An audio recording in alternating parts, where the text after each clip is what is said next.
இது எங்களுக்கு உடன்படாது என்றதனால் இதை நான் இந்த வாக்களிப்பில் கலந்து கொள்ளாமல் வெளிநடப்பு நடத்துகின்றேன். எங்களுடைய நிலைப்பாடு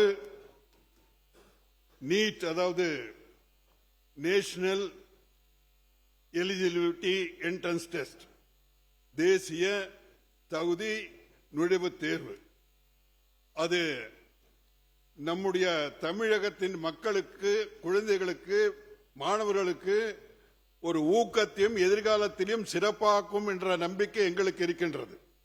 ஏன்னா இப்போ கடந்த இந்த இதுலயே தேர்விலேயே பல்லடத்தில் ஒரே தமிழ் பள்ளியில 10 மாணவர்கள் நீட் தேர்வில் வெற்றி பெற்றிருக்கிறார்கள். அந்த மாவட்டத்தில் 141 பேர் செஞ்சிருக்கிறாங்க. அதனால நம்ம அவங்களுக்கு இப்போ நீங்க சொல்ற இந்த பயிற்சி முகாம் எல்லாம் சொல்றீங்க. பயிற்சி முகாமை ஏன் அரசு நடத்தக்கூடாது? பயிற்சி முகாமை அந்த இடத்துல இந்த திருப்பூர்ல எல்லாம் பயிற்சி முகாம் எல்லாம் அரசு நடத்தி அவர்களெல்லாம் அந்த குழந்தைகளெல்லாம் ஊக்கப்படுத்தி இந்த மாதிரி அவங்களெல்லாம் வெற்றி பெற செய்திருக்கிறார்கள். இன்று எல்லா மாநிலங்களும் அகில நமது பாரதத்தில் எல்லா மாநிலங்களும் எல்லோரும் அதை வெற்றியாக வரும்பொழுது நமது மாணவர்களை பற்றி நாம் ஏன் ஒரு தாழ்வு மனப்பான்மையாக நாம் நினைக்க வேண்டும்?